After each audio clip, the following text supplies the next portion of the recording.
Guys सबसे पहले मैं आप लोग को सलाम और नमस्ते बोलना चाहता हूँ। मेरे एक सब्सक्राइबर हैं जिनका नाम है अशोक। उन्होंने पूछा था कि भाई वीजा स्टंपिंग होने में कितना टाइम लगता है और मैं वीजा स्टंपिंग कब दूं, जब मेरा वीजा आ जाएगा तो उसके तुरंत तो मैं बात दे दूं या मैं कैसे दूं।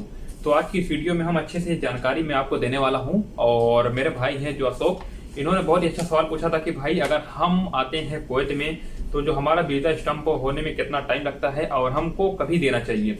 तो सबसे पहले बात कर लेते हैं, जब आपका वीजा जाता है इंडिया में तो आप लोग के पास कम से कम 3 महीने का टाइम होता है। आपका कोई भी वीजा हो, स्टूडेंट वीजा हो या घर में काम करने के लिए वीजा हो या आपका मजरा वीजा हो या आप लोग का कंपनी कोई भी वीजा हो, आप लोग का जो वीजा का टाइम होता है जब यहाँ से तुरंत निकल के जाता है इंडिया के लिए तो आपको कम से कम 3 महीने का वैलिड होती है जो कि वीजा होता है।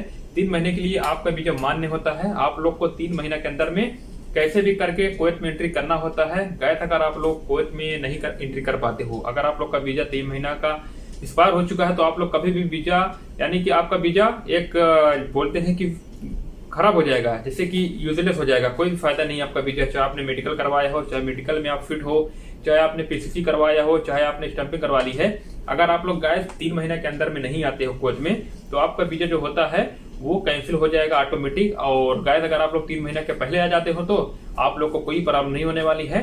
तो आज की वीडियो में ये बात करने वाले हैं गैस, अगर आप लोग कुवैत में आते हो तो गैस अगर आप लोग कुवैत में आते हो तो आप लोग का जो वीजा होता है वो स्टंपिंग होने में कितना टाइम लगता है और कब करवाना चाहिए हमको। वीजा जब आ जाएगा तब करवाना चाहिए।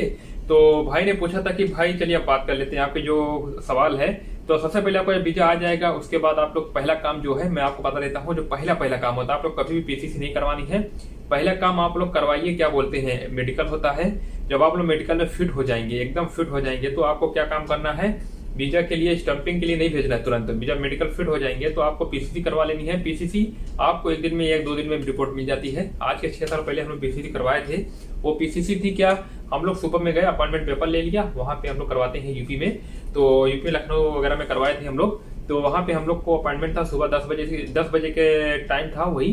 तो हम लोग 10 बजे गए, वहां एंट्री कर दिए। तो अपॉइंटमेंट पूरा टाइम टू टाइम होता है, फलाना तारीख फलाने टाइम पे आपको कैसे भी वहां पे जाना है। आपको पासपोर्ट ऑफिस में जो कि आपकी पीसीसी होती थी, तो हम लोग टाइम पे गए और हमारा काम 11 बजे तक हो गया था। बाद में वहां के जो ऑफिसर वगैरह थे बोले कि आप बेटा शाम तक आ जाना, आपकी पीसीसी रेडी हो जाएगी। फिर हम लोग शाम को गए 4 बजे। तो उन्होंने एक एक आदमी को बुलाया जहां जहां पे पीसीसी लगती है। जैसे कुवैत के लिए पीसीसी लगती थी आज के 6 साल पहले, और मुझे सऊदी के लिए पता नहीं है, कुछ बंदे ऐसे भी थे जहाँ पे सऊदी वगैरह मुझे पता नहीं था कि वो लोग कहाँ पे जाने वाले थे। लेकिन मैंने पूछा कि आप भाई कहाँ जा रहे हो, बोला कि फलाने फलाने। तो जब आपका पीसीसी कंप्लीट हो जाएगा तो आप लोग का वीजा स्टंपिंग के लिए भेज देना, क्योंकि जब जैसे वीजा आपका कभी भी आएगा तो सबसे पहले आप लोग को मेडिकल करवा लेना। ये नहीं कि मुझे 10 दिन 15 दिन रुकना, ऐसा कभी भी गलती नहीं करनी है। आप लोग को कम से कम 1 या 2 दिन के अंदर में आपका मेडिकल कैसे भी करवा लेना है। जैसे वहां पे जाना है जहाँ पे मेडिकल होता है, जहाँ पे कुवैत का अप्रूव सेंटर है, जहाँ पे मेडिकल सेंटर होता है, जैसे कि अप्रूव मान्य सेंटर। ये नहीं कि आप लोग कहीं भी गए मेडिकल करवा लिए, बोले कि मैंने पूरा मेडिकल करवा लिया, मैं फिट हूँ, वहां पे आपको सर्टिफिकेट नहीं मिलेगा। जब आप लोग कुवैत का मेडिकल करवाएंगे ना, आपको एकदम वीजा के बीच में फिट मारते हैं, वीजा के फिट में कि मैं अभी फिट हूँ, मुझे कोई प्रॉब्लम नहीं है, अभी मैं कुवैत जाने के लिए एलिजिबल हूँ। तो वहाँ पे ऐसा सिस्टम होता है। वहाँ कुवैत में जो मेडिकल होता है, एक दिल्ली में होता है, मैं नाम नहीं लेना चाहता हूँ कि ये गैर कानूनी भी है।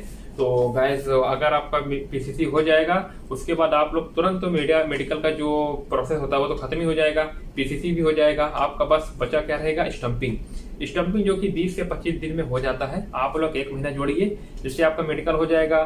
कम से कम 2 दिन में रिपोर्ट आ जाएगी। अभी तो पहले मुझे करवाता है 2 दिन में रिपोर्ट आती थी, अभी तो मुझे एग्जैक्ट तो पता नहीं है। कुछ बंदे बोलते हैं कि अभी तो हमारा जो स्टंपिंग है वो तो जो कि मेडिकल का जो रिपोर्ट वगैरह होती है 1 दिन में आती है, और 1 दिन में रिपोर्ट आएगी तो आप लोग पीसीसी करवा लीजिए। आपकी पीसीसी हो सकता है अभी थोड़ा टाइम लगता हो, 2 से 3 दिन में रिपोर्ट आ सकती है, क्योंकि पीसीसी पेपर होता है। और जब पीसीसी पेपर आएगा तो आप लोग सीधा स्टंपिंग भेज दीजिए, और आपका कम से कम 1 महीने के अंदर में आपका जो कि स्टंपिंग वीजा होता है, स्टंपिंग में जो प्रोसेस होता है 1 महीने के अंदर में आपका स्टंपिंग पूरा आ जाएगा। आपको टेंशन लेने की थोड़ा भी जरूरत नहीं है।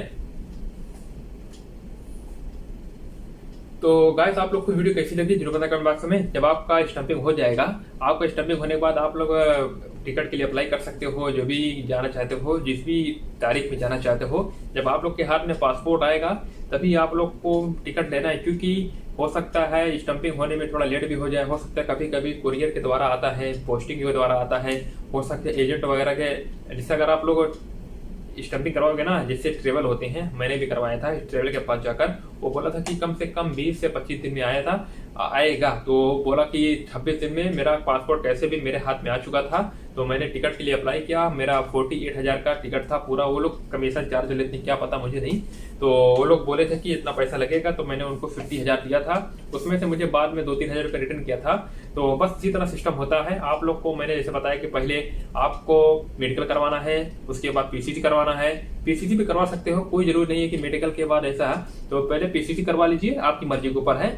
ऐसा मैं नहीं कह रहा हूँ कि पहले मेडिकल करवाइए फिर पीसीसी करवाइए, आपके ऊपर डिपेंड करता है। लेकिन जो स्टंपिंग वीजा होता है उसमें मेडिकल की जो रिपोर्ट होती है उसमें फिट होना चाहिए, तब आपका जाके मेडिकल जो होता है रिपोर्ट वाला, वो स्टंपिंग वहाँ जहाँ पे देखते हैं मुंबई वगैरह में स्टंपिंग का प्रोसेस, वो वहाँ पे आपका पूरा अच्छा हो जाएगा। आपको कुछ प्रॉब्लम नहीं होगी। बाद में आपका वीजा जो होता है स्टंपिंग वो आराम से आ जाएगा। तो चलिए आज वीडियो को यहीं पे एंड करते हैं। अगर आपको वीडियो लाइक करते हैं चैनल को सब्सक्राइब कर देना। मिलते हैं कल।